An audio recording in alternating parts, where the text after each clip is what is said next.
With our PIP conversations about the Citywide CPR initiative, and we have Chief White here, thank you, from the fire department to talk with us today. I'm going to turn it over to you in just a second, but let me just give a quick shout out. We have Councilman Russ Pulley behind us who has joined us.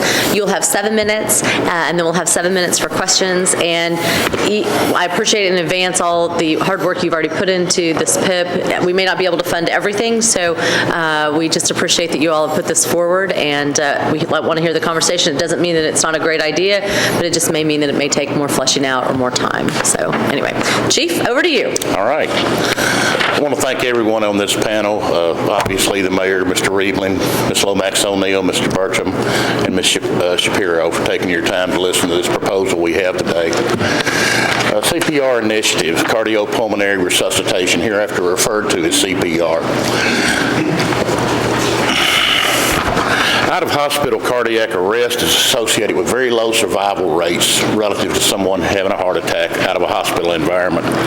In 2015, in an article in the New England Journal of Medicine, bystander CPR doubled the chances of someone having that cardiac arrest surviving once the ambulance gets there and once they're taken to the hospital. Nationally, only 33% of all cardiac arrests out of hospital environs receive bystander CPR. And one of the bases of what we're trying to do is increase that awareness, increase those numbers so it can begin with more people out there sooner. Many Metro employees aren't trained in CPR. Further, our minority residents, our diverse populations, especially Hispanic, Latino populations, Middle Eastern populations, they haven't had access to CPR training. And this is also a product of this because we're wanting to go into various activities where these folks may be and try to give them the awareness. And there's cultural reasons why many people don't want to be involved in this, but we think we could break down some of those cultural barriers. The Nashville Fire Department currently oversees the CPR schools program, and that started in 2006. That program has been expanded to include certification at a healthcare provider level for high school juniors and seniors who want to go on and seek a career in the healthcare industry. We also oversee CPR training for the Davidson County Sheriff's Office, the Emergency Communications Center, and the Metro Nashville Police Department. Many other departments request this training from us, but due to lack of resources and materials, we're unable to fulfill all these requests. We are unable to train all Metro employees in CPR, but by utilizing a train-the-trainer methodology, in other words, we'll go into specific departments and train some of their folks to be CPR trainers. We can literally, if you want to look at it in a biblical sense, I guess, cast our bread on the waters and, reap the benefit of that. It's kind of like the old adage, feed a person a fish, you fed them a meal, teach them the fish, you fed them for life. And what we're trying to do is to teach them the fish relative to CPR.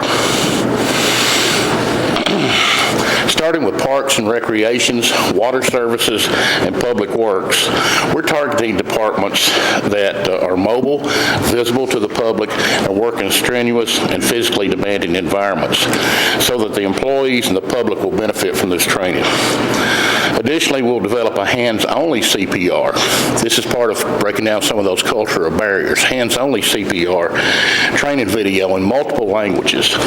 That'll be aired on Metro 3 if we get the funding to do this, and allow people to learn these life-saving techniques, thereby just quite literally using their hands only.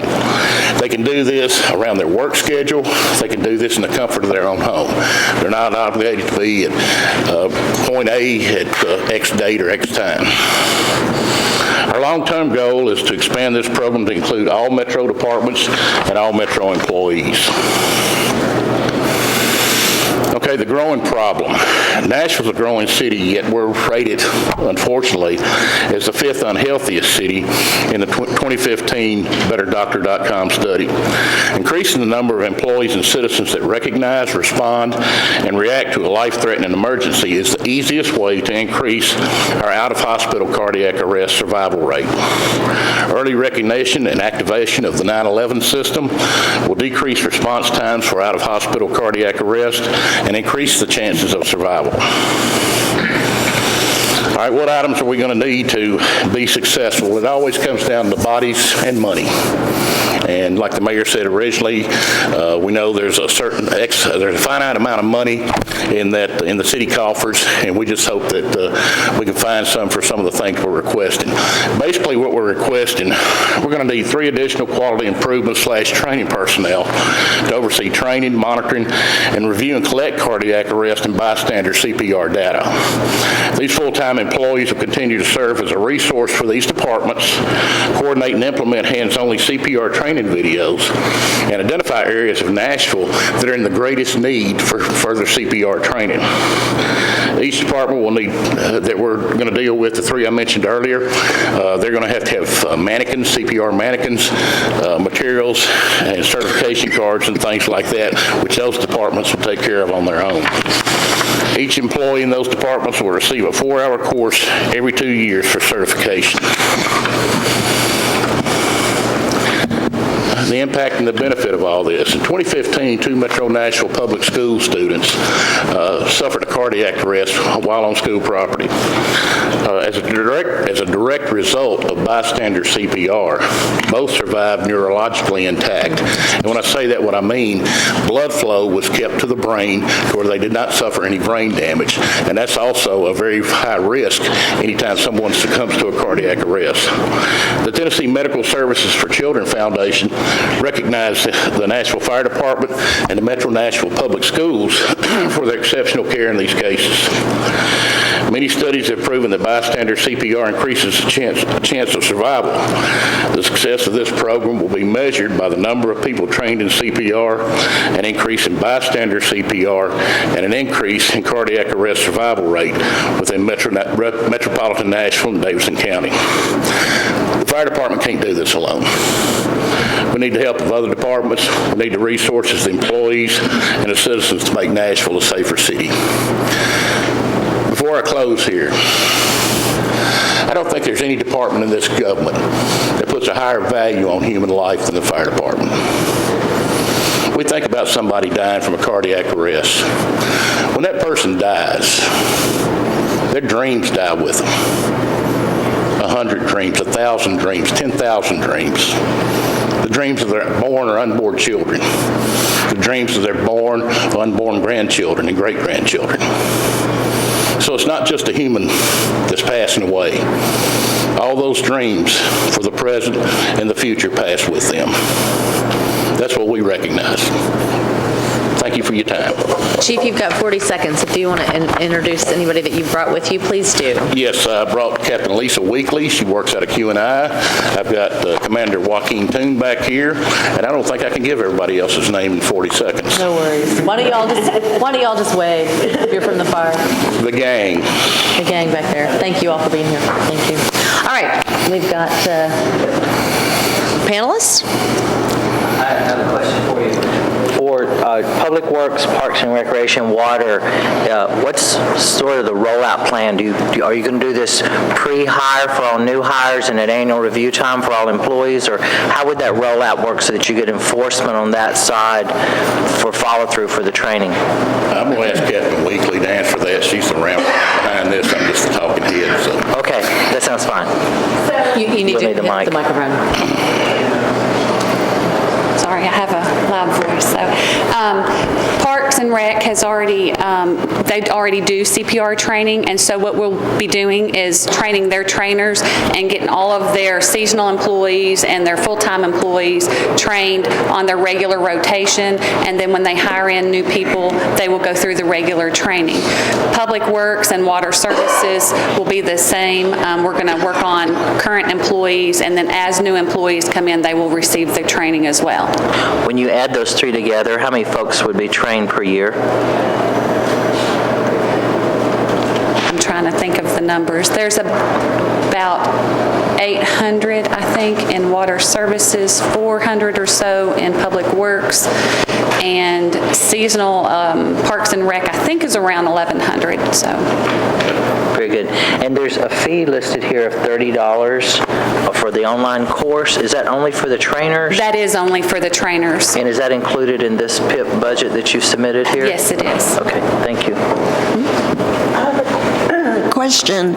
Once an individual has been trained, do they have to be retrained in the future, or does that training, how long does that training last? It's a 2-year renewal process. So they'll need to be renewed every 2 years through the American Heart Association. We're an American Heart Association training center, and so we're allowed to take them under our umbrella, train the trainers, and then let the trainers train the employees. So it's a 2-year renewal process for the employees. Thank you. So with the 2,400 folks in those departments, on a 1 to 100, you'll be training 24 people with this budget? Is that what you'll be doing? You said you need one trainer for every 100 people. Correct. These departments have 2,400 people. Correct. So if I divide it by 100, you're going to train 24 people with this budget? Is that the plan? No, the plan is to train the whole department with the budget. We figured the number as far as one instructor for 100 people to be able to get 100 people done in 1 week. So it's a 4-hour course. Okay. So if you have one instructor and 10 students in the morning and one instructor and 10 students in the afternoon, you're getting 20 students a day. For 5 days would be 100 students if they wanted to do it in a week time. Now they're able to do it, spread it out over a long period of time depending on how many personnel they have. Okay. Why wouldn't we contract this out as opposed to adding more full-time employees to Metro, or work with a partner agency in the community that may do this kind of training? I know that I took CPR when I became, did my junior life saving. That was part of it. So, and that was probably through the YW or the YMCA. Right. Well, being a training center at American Heart Association, our fees are a lot less than contracting it out.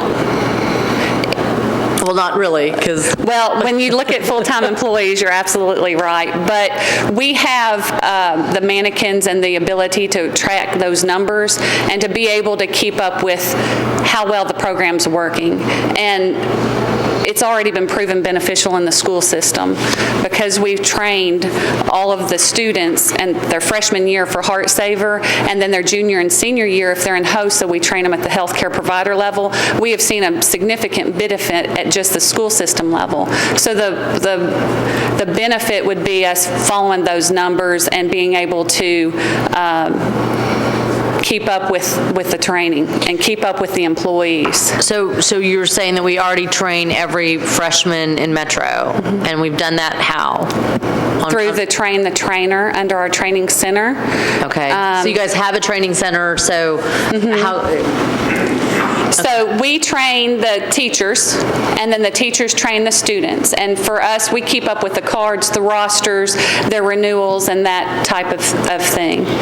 And so that started in 2006, and then we've expanded it to include the healthcare provider, which is a higher level. Right. Talia? I have a question because I saw the words Citywide CPR initiative, and this seems to be so internally focused.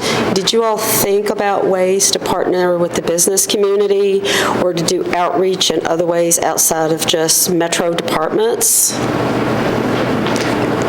We would like to see everybody in the city trained in CPR. We would love, it would make a big difference in our survival rate, we believe. But we haven't expanded it that far. We started with the Public Works and Water and Parks and Rec, but it's a logistical issue, just trying to get everybody trained. That's why we were hoping to do the hands-only CPR videos and target certain areas of our city that do not have the ability to get that training elsewhere. If you take a private CPR class, it can cost a person $30 to $50. I guess I was thinking of it just in terms of a private business and partnering with another group in the community that may want to offer it to their employees to address what you called the bystander CPR. We've had issue. several like Bystanders from CPR everywhere. Saturday events and things of that nature that we've partnered with other businesses, but we really don't see the response that we would like from those type of events. The CPR Saturdays We've had those with different area hospitals and the fire department, and the response isn't as great as what we would like to see. And I don't know if that's because they're having to come to a certain location to receive that training or what the issue is. Any other questions, Michael?